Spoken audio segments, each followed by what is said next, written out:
Olá, alunos da EJA oitava etapa, sejam muito bem-vindos a mais uma aula de Geografia. Eu sou o professor Ilbson do Nascimento, do componente de Geografia, e eu vou dar continuidade às nossas atividades. Vamos verificar o objeto de conhecimento da nossa aula. Estamos na aula de número 13, ela tem como objeto de conhecimento transformações do espaço na sociedade urbano-industrial. Detalhamento desse objeto de conhecimento. As características do mundo do trabalho na atualidade, o trabalho atual e suas diversas modalidades no Brasil e no mundo. Feita a apresentação do objeto de conhecimento, a gente vai dar início à nossa aula. Turma, nesta aula nós vamos falar sobre relações de trabalho. Então a gente vai entender em um primeiro momento o que é o trabalho, como o trabalho ele transforma a natureza e como o trabalho constrói tudo aquilo que nós precisamos para viver enquanto sociedade. Nós também iremos analisar quais foram as principais relações de trabalho que nós tivemos ao longo da nossa história enquanto humanidade. Posteriormente, nós vamos tratar das relações de trabalho no contexto do mundo atual, marcado pela globalização, marcado pela modernização produtiva, com a inserção das máquinas na produção, com a inserção também da automação, que faz com que a gente tenha não só as máquinas, mas também os sistemas atuando para que essas máquinas façam o trabalho e a gente tem uma realidade diferente nessas relações de trabalho que começam a surgir nesse contexto de um mundo globalizado, certo? Mas, neste primeiro momento, eu quero definir aqui com vocês o que é trabalho. Acompanhe aqui comigo. Bem, a gente pode entender trabalho como sendo ali a atividade humana capaz de transformar a natureza, modificando o espaço em que nós vivemos, modificando ali a natureza. Essa modificação que a gente faz no espaço, na natureza, ela acontece ali de acordo com as nossas necessidades, enquanto sociedade, é claro, tá? Para atender também as demandas, as exigências dos grupos sociais de uma forma geral, como, por exemplo, a necessidade de locomoção, de vestimenta, de moradia e de alimentação. Destaco também para vocês que é o trabalho que faz a transformação da natureza. Então, a gente utiliza o trabalho para transformar a natureza e construir aquilo que nós precisamos para garantir a nossa sobrevivência. Então, nós costumamos falar que, por meio do trabalho, os seres humanos eles acumulam conhecimentos que modificam a natureza e a si mesmos. Como isso funciona, professor? Olha, nós somos seres pensantes. Nós temos a nosso favor a questão da racionalidade. Então, a gente tem uma ação e reflete sobre essa ação. É essa característica humana que vai fazer com que a gente acumule conhecimentos e vá aprimorando também as técnicas que a gente utiliza para modificar essa natureza. Isso muda. Esse acúmulo de conhecimento muda a forma como a gente se relaciona com a natureza e constrói o espaço geográfico, muda também a forma como nós nos relacionamos entre si, Então, muda também, as relações de trabalho por conta disso. O trabalho ele está dividido de acordo com o espaço geográfico, que pode ser o rural e o urbano. É o trabalho também que constrói esses dois espaços, o espaço rural e o espaço urbano. E dentro de cada um desses espaços, nós temos ali atividades econômicas, atividades econômicas que são características de cada um deles. Por exemplo, no espaço urbano, é comum atividades econômicas ligadas ali à indústria, ligada ali ao comércio, à prestação de serviço de uma forma geral. No espaço rural, as atividades econômicas estão ligadas à agricultura, à pecuária e também ao extrativismo, certo? Bem, já que vocês sabem como é que o trabalho ele transforma a natureza e a importância do trabalho para a gente construir aquilo que nós precisamos, a partir desse momento, eu quero definir aqui com vocês quais foram as principais relações de trabalho que nós tivemos ao longo da nossa história enquanto sociedade. E eu vou tratar das três, que talvez sejam as mais conhecidas. Vou começar com a escravidão. Olha, a escravidão ela é uma forma de exploração do trabalho alheio. A pessoa ela trabalha, mas ela não recebe por aquele trabalho que ela está realizando. Prosseguindo, a gente observa que ela se baseia ali na propriedade de um grupo social sobre o outro. Então, um grupo social se sente dono de um outro grupo. E nesse contexto, a pessoa escravizada, ela é vista ali como uma mercadoria, ela é de propriedade do seu dono. É assim que as pessoas escravizadas, elas eram vistas no período em que a escravidão elas acontecia, né? E a gente ainda tem também o trabalho análogo ali à escravidão. Enfim, mas isso é uma questão para um outro momento. Então, o grupo, ele se sente propriedade, dono do outro. O escravo, a pessoa escravizada, ela é propriedade de um determinado grupo. Isso cria aquela ideia de que a pessoa pode fazer o que quiser. Pode vender, pode tirar a vida, pode castigar. Então, é essa ideia que a gente tem aqui dentro dessa relação de trabalho pautada na escravidão. Prosseguindo, a gente observa também que os escravizados eles não recebem nenhum tipo de pagamento. Na realidade, eles não recebem nenhum mínimo para que eles vivam ali de forma digna, né? Então, não tem moradia adequada, não tem alimentação adequada, enfim, são pessoas ali nessa condição de escravizadas que eram desassistidas de qualquer forma de proteção, por assim dizer. Dando continuidade, a gente observa também que na escravidão, quem realiza ali, as pessoas escravizadas, elas trabalham por meio de múltiplas formas de violência. Então, as pessoas que eram escravizadas, elas sofriam ali, em função dessa ideia de que ela é uma propriedade do seu dono, sofriam ali diversas formas de violência. Violências físicas, violências psicológicas, e isso a gente tem ali descrito, né, quais são essas violências, tanto físicas como psicológicas, nos nossos livros ali, quando eles retratam dessa questão, por exemplo, do trabalho escravo aqui no Brasil. Prosseguindo, a gente tem aqui uma outra relação de trabalho muito conhecida, que foi a servidão. A servidão, ela é um pouco diferente da escravidão, e a gente vai caracterizar um pouco melhor o que é aqui a servidão.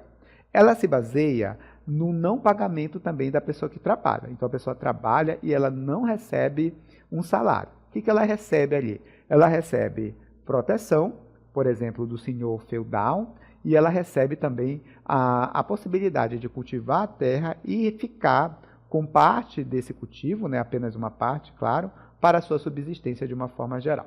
Dando continuidade, a gente observa também, que a submissão de um grupo social por outro. Só que aqui, essa submissão ela é feita com o propósito de ter proteção.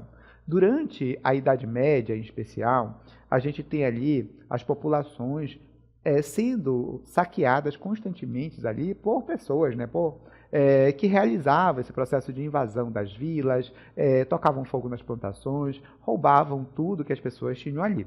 Então, em busca de segurança, elas iam para dentro dos feudos, que pertenciam ali aos senhores feudais. Então, em troca dessa proteção, eles acabavam ali se submetendo, né, aos caprichos, às vontades desse senhor feudal. Dando continuidade, a gente observa que os servos, eles perdem parte de sua liberdade, né? Eles são, assim, em tese livres, né? Mas eles não podem ali sair do feudo sem a autorização do senhor feudal, sem também honrar com os contratos, com as dívidas adquiridas ali com o senhor feudal. Então tem toda essa questão e, obviamente, que isso descaracteriza, né, o que seria a liberdade. Nós temos também uma outra relação de trabalho comum no contexto atual, que é o trabalho assalariado, né? Então aqui a gente tem o trabalhador realizando uma atividade, trabalhando e recebendo ali um pagamento. É o que acontece, por exemplo, com o professor que vos fala. Eu trabalho ministrando aulas para vocês e recebo, né, no final do mês, um salário por isso. As pessoas trabalham e recebem um pagamento, quer seja diário, semanal, quinzenal ou mensal, por exemplo, certo? Então, a gente trabalha e recebe um salário. Isso é muito comum, se tornou muito comum a partir das revoluções industriais, conforme vocês vão acompanhar aqui. Lá no século XVIII e no século XIX, a gente tem ali a popularização, por assim dizer, ou a intensificação, acho que fica melhor, do trabalho assalariado. Isso porque quando a gente tem um processo de industrialização acontecendo, a gente tem a necessidade de construir, de criar mercado consumidor para consumir os produtos industrializados. Então, a gente só consome esses produtos se a gente tiver dinheiro. Como é que a gente consegue dinheiro? Vendendo a nossa força de trabalho, né? Então, a gente vende a nossa força de trabalho e recebe um pagamento por isso. Então, os países como a Inglaterra, que iniciaram ali o seu processo de industrialização lá no século XVIII, eles vão começar a estimular, né, que a gente tenha esse trabalho assalariado e vão começar também a fazer pressão para que os países que adotavam ali o trabalho escravo deixassem essa forma de trabalho, essa relação de trabalho de lado e começasse, a adotar o trabalho assalariado. Isso para garantir mercado consumidor para os produtos que estavam sendo ali fabricados em larga escala, em grande quantidade, certo? Bem, prosseguindo, a gente observa que essa relação de trabalho é a forma mais comum que a gente tem hoje dentro dessa sociedade que é urbana, que é industrial também. A gente vai buscar entender, a partir desta etapa da nossa aula, quais foram as principais transformações que nós tivemos nas relações de trabalho, a partir dessas transformações ocasionadas ali pelas revoluções industriais, ocasionadas pelo avanço tecnológico, que mudaram ali a forma como a gente produz as riquezas, mudaram também a forma como a gente constrói essas relações de trabalho de uma forma geral. Acompanhe aqui comigo. Bem, destaques aqui das transformações vivenciadas nas relações de trabalho. O mundo do trabalho ele passou por grandes transformações, conforme eu já falei para vocês, nas últimas décadas, mas no decorrer desses 2 últimos séculos em especial. Tá? E hoje existem ali diferentes modalidades de empregos formais, informais, por exemplo. E a tecnologia ela influencia cada vez mais a forma como nós trabalhamos, por exemplo. Nós temos hoje essas plataformas onde o trabalhador ele pode se credenciar, né, e trabalhar nessas plataformas, normalmente desassistidos da Seguridade Social, dos direitos trabalhistas de uma forma geral, mas a gente vai analisar isso mais para frente. Prosseguindo, a gente tem vivenciado esse contexto de um mundo globalizado de uma forma muito intensa. A gente tem a consolidação do processo de globalização e a gente tem, a partir daí, uma maior conexão de mercados, de trabalhadores, e isso, obviamente, mudou a forma como se dão as relações de trabalho na sociedade atual. Isso faz com que a gente tenha uma exigência, né? A gente precisa de novas habilidades. Temos postos de trabalho que vão deixando de existir, outros postos de trabalho eles vão surgindo, mas esses novos postos de trabalho, eles exigem ali novas habilidades, maior capacidade de adaptação, maior também qualificação. Por isso, a gente precisa se qualificar, por exemplo, através dos estudos, para ocupar esses postos de trabalho que estão a surgir. Continuando essas transformações históricas do mundo do trabalho, eu gostaria de destacar para vocês que até as revoluções industriais, o trabalho agrícola, o trabalho no campo, por assim dizer, ele foi predominante, né? Então, é a partir das revoluções industriais que o trabalho no campo, ele deixa de ser o lugar onde a gente tem a maior quantidade de pessoas empregadas e a indústria lá na cidade passa a ser ali a atividade econômica que mais vai empregar, conforme a gente vai ver nos próximos tópicos. Bem, então a gente tem a industrialização que trouxe ali, que levou, para as cidades, empregos, as fábricas, né? As fábricas no caso, e consequentemente os empregos, certo? E no século XX, o setor de serviços ele passou a liderar o mercado. O setor de serviço faz parte ali do setor terciário da economia, e eu vou reforçar aqui com vocês essa questão dos setores da economia. Nós temos 4 setores na economia: setor primário, onde estão atividades de agricultura, pecuária e extrativismo; setor secundário, onde estão as atividades industriais e construção civil, por exemplo; setor terciário, onde está o comércio, onde está os serviços; e o setor quaternário, que produz ali tecnologias, inovações tecnológicas que são utilizadas no setor primário, secundário e terciário. Isso é o setor quaternário, que produz essas tecnologias, certo? E, obviamente, o setor terciário passou a liderar, passou a ser o local onde a maior parte da mão de obra será ali empregada e irá trabalhar. Então, boa parte das economias, em especial as desenvolvidas, né, tem a maior parte da população economicamente ativa no setor terciário, onde estão ali os setores de serviços. Atualmente, a gente vê o setor quaternário crescendo, que é esse setor que produz conhecimento científico, que produz inovações tecnológicas que são utilizadas no setor primário, secundário e terciário. Essas mudanças, elas alteraram a relação do ser humano com o trabalho, alteraram, de uma forma geral, as relações de trabalho. E isso a gente vai verificar no decorrer, mais à frente nesta aula, quais foram as principais alterações. Bem, eu tenho aqui as principais categorias, por assim dizer, de trabalho assalariado, que é o que a gente vai pontuar de uma forma mais detalhada aqui com vocês, e eu quero destacar para vocês quais são essas categorias. Acompanhe aqui comigo. Nós temos o trabalho formal, o trabalho informal e o trabalho autônomo. Professor, o que é o trabalho formal? O trabalho formal é toda a relação de trabalho que segue a legislação trabalhista de um determinado país. Então, o trabalhador ele está ali trabalhando de uma forma formal, como o próprio nome já sugere, e ele tem ali todos os direitos previstos ali aos trabalhadores. Então, ele tem férias, ele tem 13º salário, ele tem descanso remunerado, ele tem licença maternidade, ele tem licença paternidade, perdão, ela tem licença maternidade, enfim. Ele está protegido ali, ele tem todos os direitos trabalhistas assegurados. No trabalho informal, a gente pode considerar como sendo toda a relação de trabalho não abrangida pela formalidade da lei.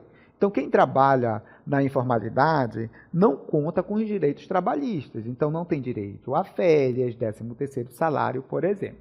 E a gente tem o trabalho autônomo. E o trabalho autônomo, ele ocorre quando o trabalhador ele desenvolve as atividades profissionais por conta própria, não possuindo um vínculo empregatício, por exemplo, com uma empresa. Esse trabalhador autônomo, ele não tem os direitos do trabalhador formal, né? Ele não tem essa seguridade, mas ele pode recolher os tributos, no caso do nosso país, para o INSS, e também garantir, pelo menos, os direitos básicos ali, como a aposentadoria, que é uma característica, um direito que os trabalhadores formais estão ali assistidos, né?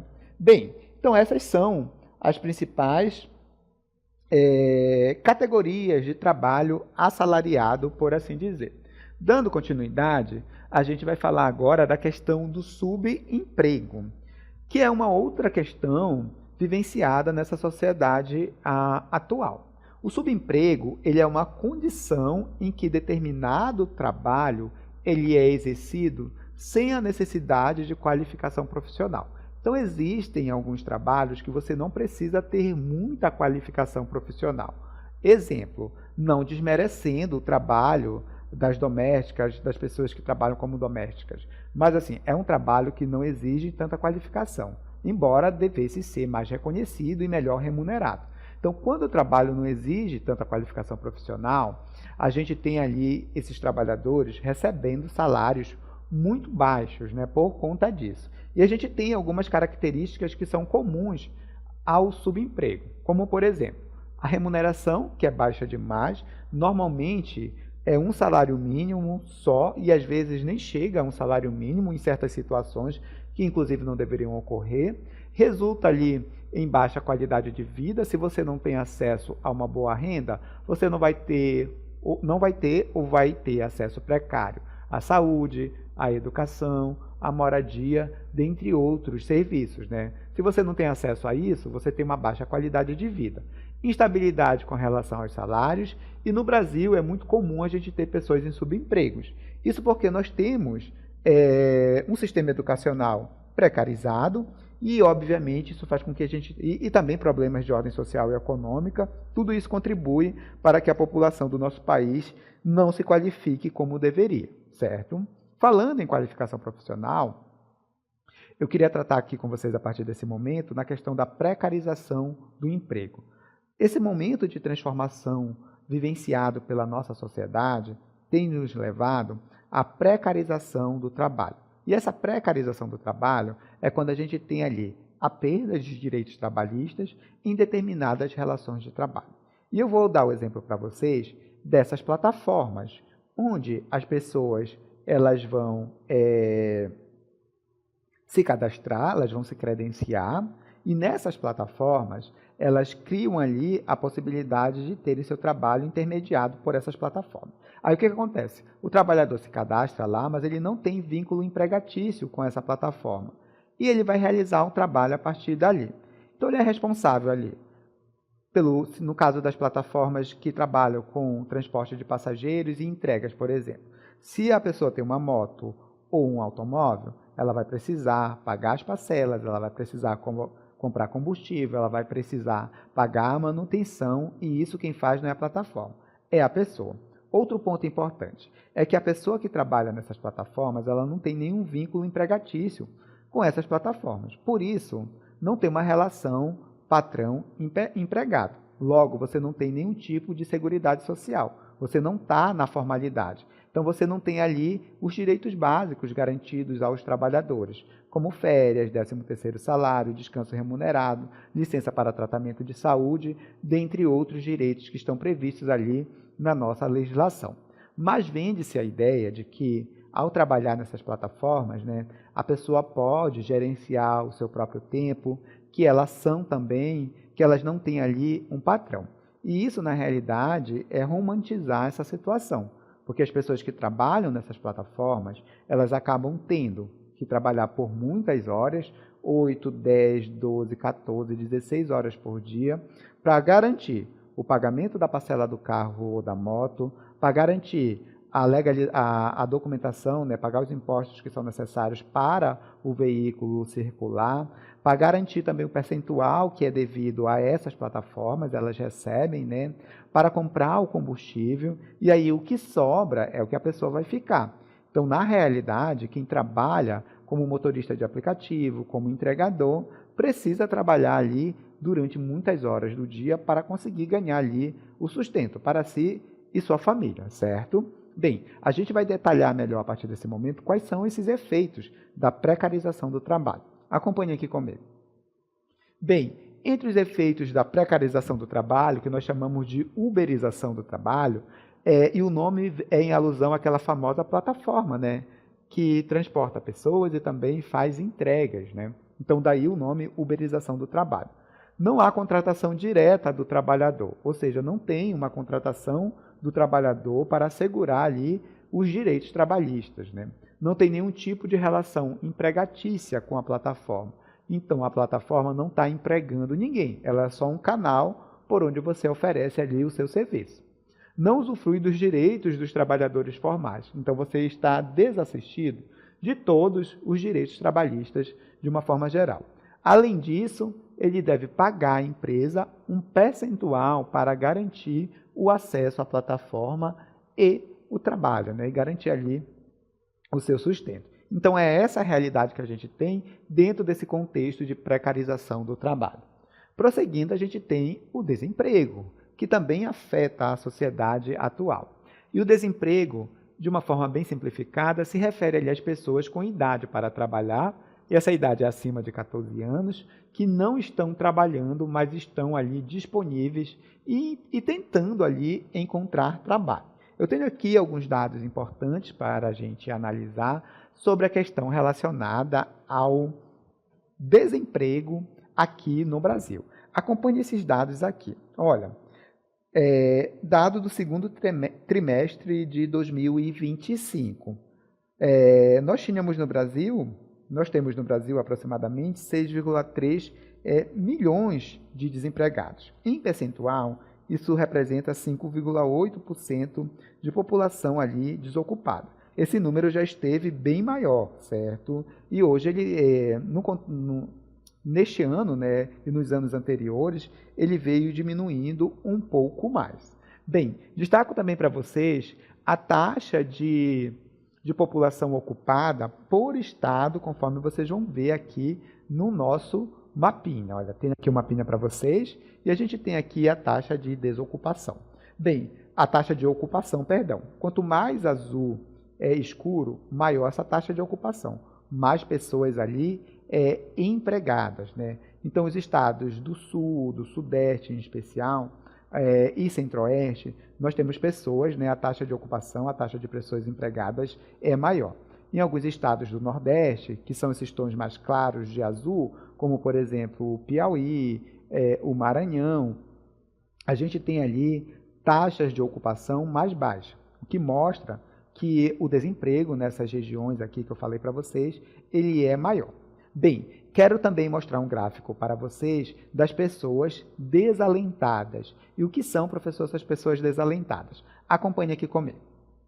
A gente considera pessoas desalentadas aquelas pessoas que elas procuraram trabalho durante um tempo, não conseguiram trabalho, né, desistiram porque não encontraram trabalho e estão ali há mais de um mês que desistiram de buscar trabalho porque não conseguiram encontrar esse trabalho. Então, os desalentados são aquelas pessoas que já desistiram de encontrar trabalho, mas estão ali disponíveis para trabalhar, certo? Desistiram porque não conseguiram ali encontrar trabalho. Então, qual o perfil dessas pessoas desalentadas aqui no Brasil? O que a gente observa? Em laranja aqui, num tom perto de laranja, a gente tem os brancos, pardos e pretos, né? Os pardos num tom de verde e os pretos num tom de... Isso aqui é quase um roxo, né? Representa a maior parte da população desalentada. Isso diz muito, obviamente, sobre as desigualdades socioeconômicas do nosso país. As mulheres representam mais de 55% dos desalentados, 22% dos desalentados têm idade entre 18 e 24 anos, o que mostra que os mais jovens são os mais afetados, e 42%, um pouco mais de 42% dos desalentados têm um fundamental incompleto ou o equivalente. Então, é uma mão de obra sem muita qualificação, né? E esse dado aqui, esse perfil dos desalentados, revela bastante, como eu já falei para vocês, sobre as desigualdades, tanto sociais, como econômicas, como de gênero, que a gente tem aqui, étnicas também, que a gente tem aqui no Brasil. Falando em desigualdades, eu tenho aqui dados interessantes sobre a taxa de desocupação por sexo aqui no nosso país. Então, o que a gente observa aqui no nosso gráfico? Olha, eu tenho aqui 3 informações importantes. Essas linhas aqui, coloridas, representam aqui a linha azul, homens do Brasil, né? A linha preta, mulheres do Brasil, e o total aqui no Brasil. Então, o que a gente pode observar? Como são essas taxas de desocupação por sexo? Vamos começar analisando a dos homens. Olha, os homens eles apresentam taxa de desocupação de 4,8. Repare, se a gente pegar e analisar a taxa de desocupação entre as mulheres, a gente vai ver que ela é maior. Olha, essa linha preta. Então, entre as mulheres, a taxa de desocupação é de 6,9, né? Quase ali um pouco acima da média nacional. E aí a gente tem a média do Brasil, né? Onde a gente tem ali 5,8 de taxa de desocupação. Então, o que a gente observa? Né? Que, historicamente, as taxas de desocupação entre as mulheres sempre foi maior em relação ali aos homens, por exemplo. Em alguns momentos, essa taxa de desocupação entre as mulheres foi bem mais alta do que é hoje, certo? Então, a gente observa que o desemprego ele não atinge as pessoas, né, os grupos, de uma forma igualitária. Então, por exemplo, dependendo de questões étnicas, de questões relacionadas às realidades socioeconômicas vivenciadas, em relação também aos grupos étnicos, a gente vai ter determinados grupos sofrendo mais com as taxas de desemprego, por exemplo. Bem, com isso a gente finaliza o conteúdo da nossa aula.